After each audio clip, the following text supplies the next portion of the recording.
Oh, yeah, baby. Hey, the doctor is in the house, ladies and gentlemen. This is Dr. Ron, host of Dr. Ron, Unfiltered, Uncensored, bringing you episode 478, and we will be talking about farmed fish and erythritol and some other subjects, but again, on the short side. But as a veteran and as a physician, it's important that I bring to you the information that was forwarded to me from a Dr. Heitman, who is an ophthalmologist in Greenville, South Carolina. He served as a flight surgeon and ophthalmologist in the U.S. Air Force, and it really regards our veterans. Okay, and you know, unfortunately, the Department of Veteran Affairs is now taking steps to allow optometrists, uh, someone who goes to optometry school in a 4-year degree program, to perform eye surgery on the eyes of veterans. They removed guideline language that allows only ophthalmologists to perform surgery. Now, look, optometrists are an essential part of veterans' eye care team, and they can provide primary eye care. But they don't have the medical education or surgical training necessary to perform surgery. Physician's assistants, as I've told you many times in the past, nurse practitioners have 700-800 hours of postgraduate training versus 13,000 hours for a family physician. So it could be the first human subject for eye surgery for an optometrist could be a veteran. And that's a low standard of care for our VA system. We should not take any shortcuts to safety, especially performing surgery. An ophthalmologist has 4 years of medical school. He has 4 years of residency and will have performed hundreds of surgeries of different complexities. And it takes maybe 8 to 10 years of closely monitored surgery, one-on-one mentoring for these board-certified ophthalmologists, contrasting to the optometry school 4-year program. And some will say, well, there's a shortage of ophthalmologists. There is not. There is not. The ophthalmologist will argue that. So we don't want to loosen the standards for our veterans, ladies and gentlemen. So please keep an eye on this. Talk to people about it. Write to the VA. We don't want laser surgeries performed by optometrists, and we want it by board certified ophthalmologists. We don't want our cataracts out by optometrists. We don't want macular degeneration treated by optometrists.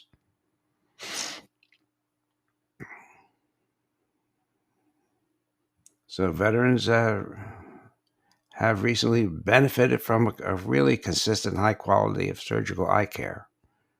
And maybe they've benefited by it for decades, but why change now?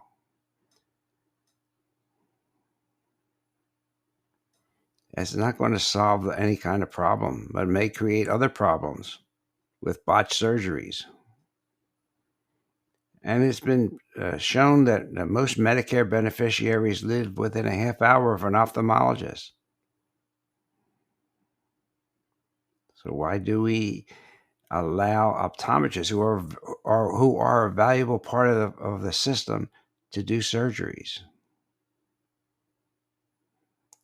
I think we would all agree that surgery of the eye is a delicate procedure and it requires skill and judgment. So we have to get on the VA to reinstate the guidelines for our veterans.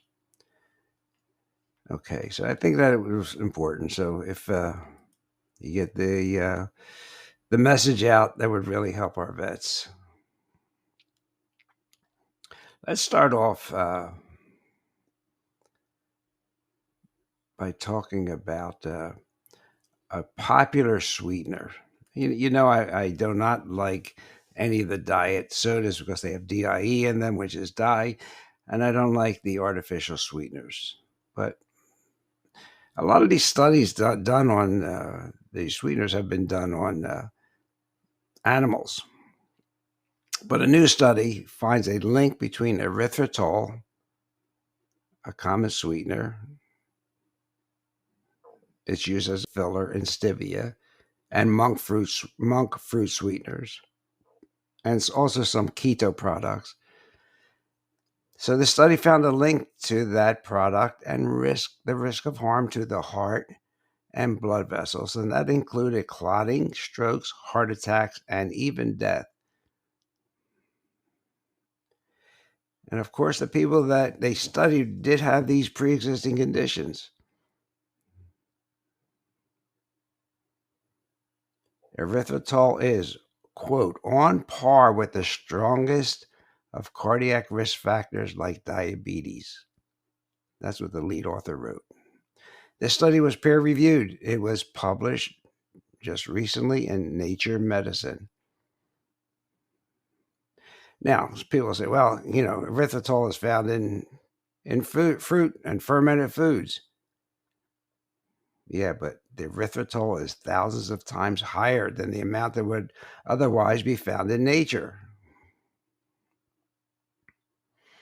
I know it's popular because it doesn't have an aftertaste. It adds bulk to the artificial sweetener like stevia. And this wasn't the first study to question the safety of artificial sweeteners. They've been under fire for years. I've done many podcasts on them. Last year, a large study showed a connection to heart disease and stroke, and earlier research connected them to type 2 diabetes and cancer.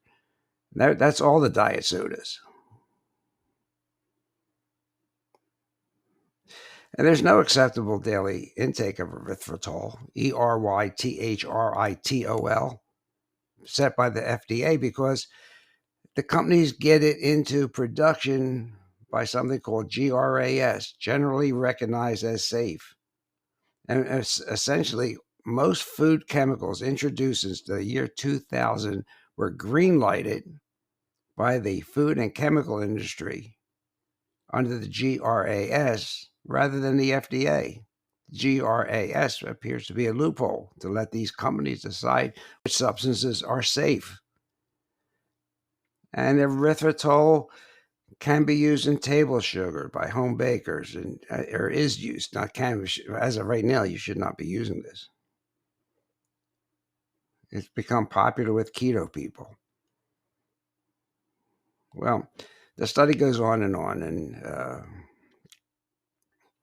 the link between the artificial sweetener and the tendency for blood clots among 4,000 people in Europe and the U.S. 4,000 people. Now, again, the people that had these strokes and cardiac events had coronary heart disease and high blood pressure and diabetes to start with. So does that mean if it means one thing to me, that if you have these diseases, you should not be using erythritol like the supplement Truvia, the sweetener Truvia has in it. But you know what? If it does that to people with heart disease, what's the effect on a normal person? Well, we don't really know that yet, but it can't be good, in my opinion. And they also did something interesting with this research.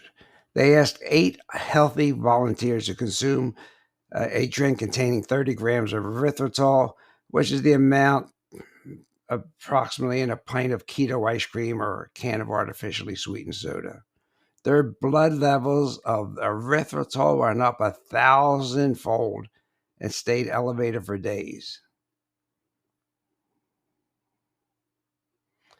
That translates into about a 2-fold higher risk for a heart attack and stroke. 2 times the risk, 1 can of soda. So look, we need the government, good luck on that, to step up and have some legislation. But in the meantime, please look at the labels for ingredients. Try to avoid foods with products with ingredients whose names you cannot pronounce. Eat fewer processed foods, especially those sweetened with erythritol. The more erythritol, the more bad health you have. Choose non-processed foods. And I keep going back to EWG, Environmental Working Group. They also have on their website food scores. And you could look there and see which foods they recommend, more or less, that are healthy for you. And it includes, I'm told, I did not check this out myself, but I am told that it includes thousands of foods made with erythritol.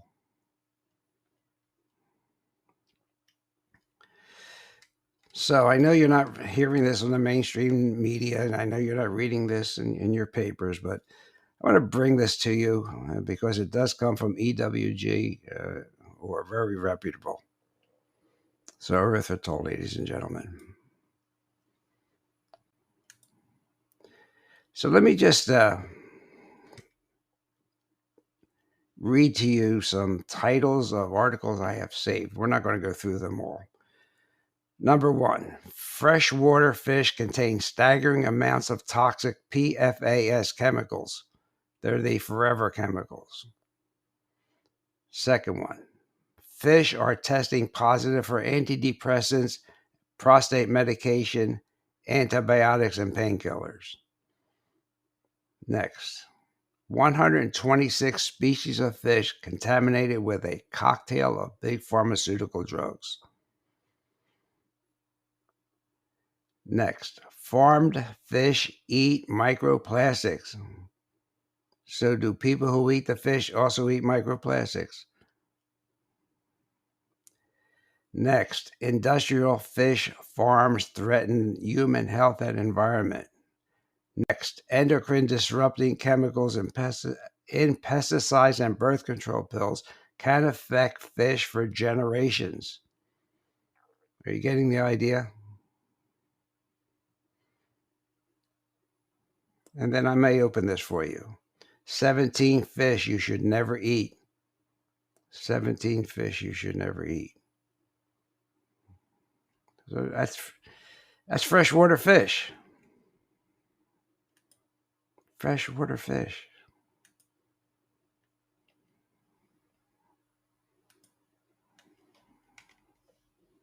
How about, while we're just going through it, how about salmon?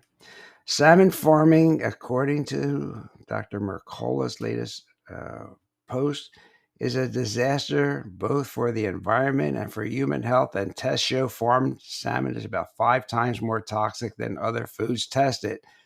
In animal feeding studies, mice fed farmed salmon developed obesity. They developed diabetes related to the toxic exposures of the salmon. Besides pesticides and antibiotics used in fish farming, the most significant source of toxic exposure is the dry pellet feed, which contains dioxins, PCBs, and other pollutants. PCB concentrations in farmed salmon, that's the Atlantic salmon, don't get fooled by that name, are on an average 8 times higher in than in wild salmon. Farmed salmon also does not have the nutritional profile of wild salmon, containing a lot more omega-6s than omega-3s. Now, wild salmon is a great source of omega-3 fatty acids. But farm salmon, it has been reported, has more in common with junk food than health food. More in common with junk food than health food.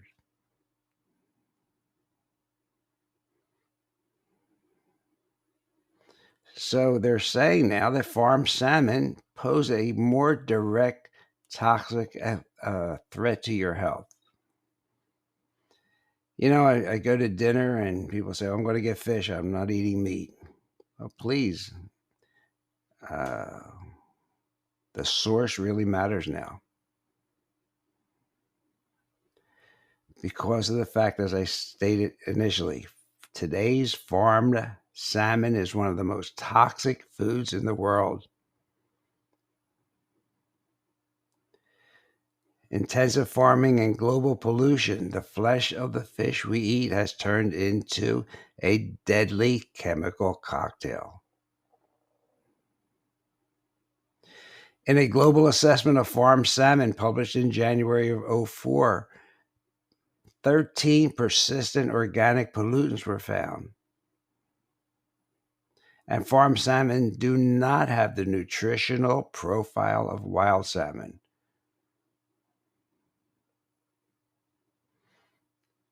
So does that make you want to eat your salmon now, huh? Now you can check all this out. Check out the nutritional profile and toxic profile of farmed salmon.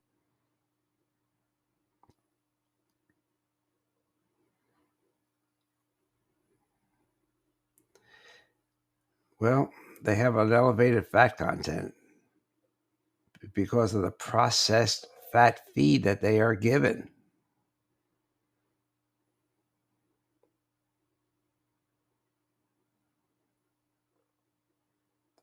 Just wanted to see here with a 6-ounce fillet. A 6-ounce fillet of farmed salmon from the Atlantic contains a bit more omega-3, but an astounding 3 times more omega-6 than in wild salmon. You need both, but you don't need it in that proportion. And they remember, they have high levels of contaminants, more than the wild, because of that elevated fat content. That's where the pollutants and chemicals are stored. They accumulate there. And fat is like a sponge. It will absorb more toxins than wild fish. And it looks like the source of this is the dry pellet feed, because the pollutants found in this feed included, as I said prior, dioxins, PCB, chlorinated pesticides, and drugs and chemicals. And they all go into fat, and then you eat the fish.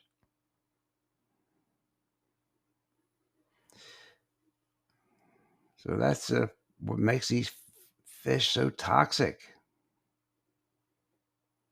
It looks like the main thing is the fish pellets. Okay, and we're not going to get into that, but I mean, you could check this out. I just want to bring it to your attention. The way they process the pellets seems to be really critical in delivering this toxic cocktail to these farmed fish.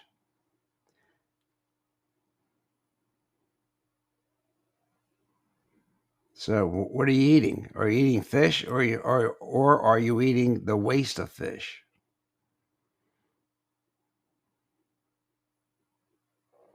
So there are other options. One is the wild caught Alaskan sockeye salmon. They have some contamination because the waters are contaminated with microplastics and big pharmaceutical products.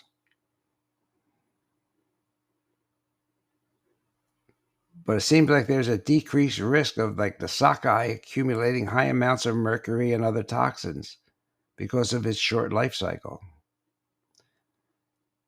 For trivia, the sockeye salmon live about 3 years.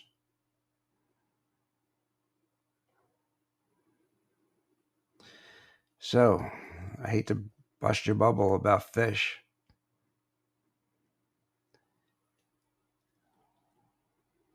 Let's look at 17 fish you should not eat. Let's bring that up. The one, number one on the list, by the way, ladies and gentlemen, is tilapia. The analogy is eating tilapia is worse than eating bacon. And why? Because tilapia is a highly inflammatory food. And it's really consumed a lot because it's inexpensive. It does not have the right amount of omega-3 and omega-6 fatty acids. So you got to avoid tilapia from China, especially where farming practices, we're told, are particularly worrisome. It's hard to find wild-caught salmon, ladies and gentlemen. Most of it is farmed, and a lot of it is farmed also in Vietnam. Atlantic cod, they say, is number 2 on the list.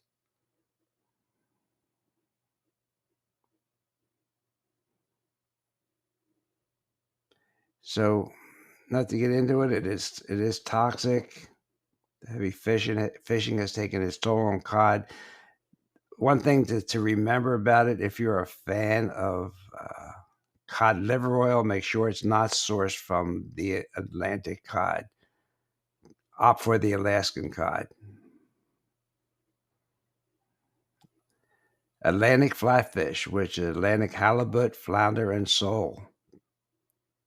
Due to historical overfishing and high contamination levels, these fish species have secured their slot on this list. Caviar, beluga sturgeon is on this list. Mainly because it's being overfished. And it is completely gone from several seas and rivers where it used to live. And may become extinct. So there's an app called Seafood Watch, and they recommend caviar from blue sturgeon, which is raised in recirculating aquaculture systems. Chilean sea bass. Well, fish names don't really mean anything. I read a study just recently also where they did DNA testing and the fish were not labeled according to their DA most of the time. But the Chilean sea bass is actually Patagonia toothfish. Okay. But Chilean sea bass sounds better, doesn't it? Not as intimidating as a Patagonia toothfish.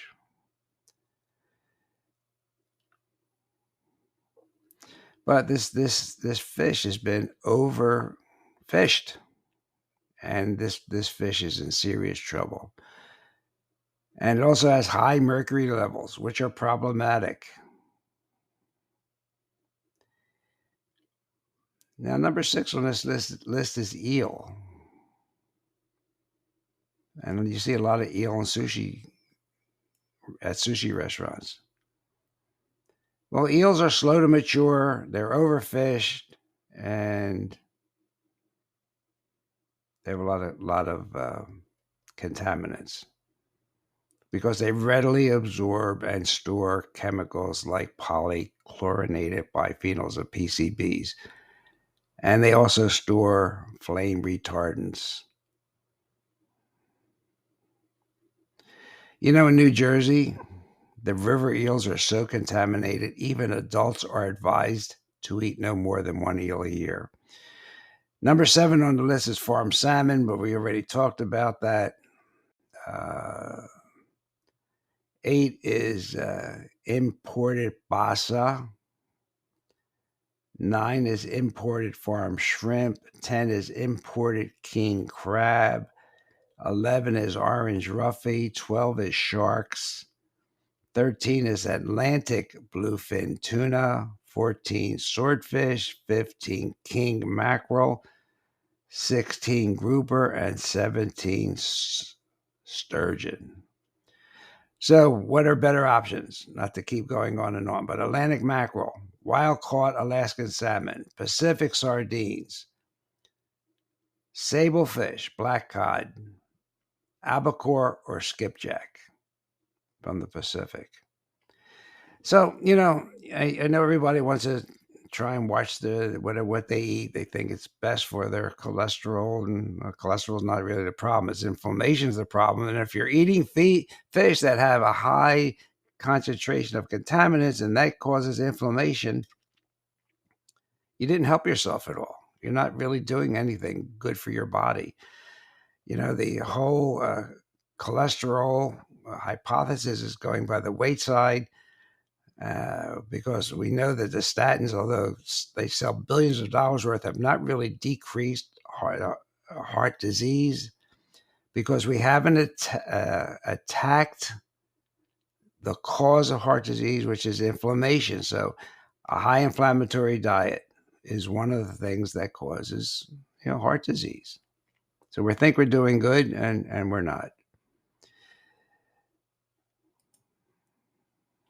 Now, just one other thing that I think is practical, and then we'll call it a day. I've talked to you about chemicals. 65,000, maybe 20% have even been studied, and there's much less allowed in the EU. Chemicals and personal care products. Finally, Environmental Health News has come out and has a study that shows that these chemicals may increase the risk of breast cancer. Now, finally, we're getting to a cause of cancer, not just treating it with chemo and radiation. We're getting to something that we really can change to decrease our chances of getting skin cancer. So these products have a lot of estrogen exposure. They have phthalates and paraben. They're called the endocrine disrupting chemicals. You can search my podcast for endocrine disrupting chemicals. We've talked about it. These chemicals can mimic estrogen. They're also known as xenoestrogens. They have been associated now with breast cancer, even at low doses. And the two most common ones are phthalates and parabens. And they're in personal care products. They're in shampoos. They're in deodorants. They're in lotions. They're in nail polish. They're in fragrances and more. Okay, but there's a study in chemosphere, and they tried to understand how these could be, how they affect people, and what happens if you reduce them, and how they can be early markers of breast cancer in our bodies. Long story short, they recruited cancer-free women who used personal care products with these additives. They assigned women as controls. They collected their blood, their urine. They collected some breast tissue at the start and end of a 28-day interventional period. The non-control participants switched to phthalate and paraffin-free products. They observed significant reversal of known cancer-associated cell signaling pathways, significant shifts of known cancer-associated genes, guess what, to a quote-unquote normal profile, and a significant reduction in phthalate and paraben urine levels post-intervention. Quote, for us, the breast cancer survivors, this study changes the paradigm for breast cancer research. Instead of looking at correlations, we found a way to study causations in people's bodies. Okay, got to start reading labels and try and get more natural products. Remember that your skin is the largest organ of your body, and whether you're in a sauna or taking a hot shower, all your pores are going to be open, and these products can easily get into your system. All right, so we talked about a few things today: the VA and optometrists doing eye surgery. We talked about fish and how you really have to be careful about how much fish you eat. Of course, the older you are and the bigger you are, the toxins do get diluted, but it's always good to be on a detoxification diet. Where you take products like uh, chlor, charcoal, like the liquid charcoal, and detoxify your body. You sweat a lot. We'll get into a detoxification program, and we talked about salmon, especially the farmed salmon, all the dangerous products in them. Okay, so just keep that in mind for this coming week. And we'll do a program next week, and then maybe we'll take a week off. And then I do have scheduled Professor Brian Peskin, Tobias Siegel, uh, to talk about the omega-3, omega-6 fatty acids, and ozone. And we will I'm going to try and devote at least 15 minutes of each podcast to healing with frequencies. The new frontier of medicine is going to be frequency and energy healing. And I should have a ebook ready to give you if you request it in a couple weeks. So everyone, have a great time. Have an attitude of gratitude. Be thankful. Try and be positive. And we're going to get through this whole thing. Okay, we'll take Freddie and take us home. My email is docronradio@gmail.com. I am on almost every outlet that carries podcasts. The name of the podcast is Dr. Ron, Unfiltered, Uncensored. Bye. Hey everybody, Dr. Ron's finished for today. I hope you got some good wisdom for what the man had to say. If it's all about good health, he's the man you got to see. He has a lot more answers for you. So tune in next week when the doctor is in the house. Or when the doctor is in the house. Let the doctor know what's bothering you. When the doctor is in the house. The doctor is in the house. Doctor is in the house. Let the doctor know what's bothering you. I'm sure he can tell you just what to do. The doctor is in the house. The doctor is in the house.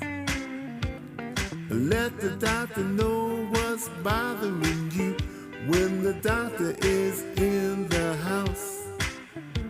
So if you have a pain, call the doctor. If you have a strain, call the doctor. Let the doctor know what's bothering you. When the doctor is in the house. The doctor is in the house. See you next week.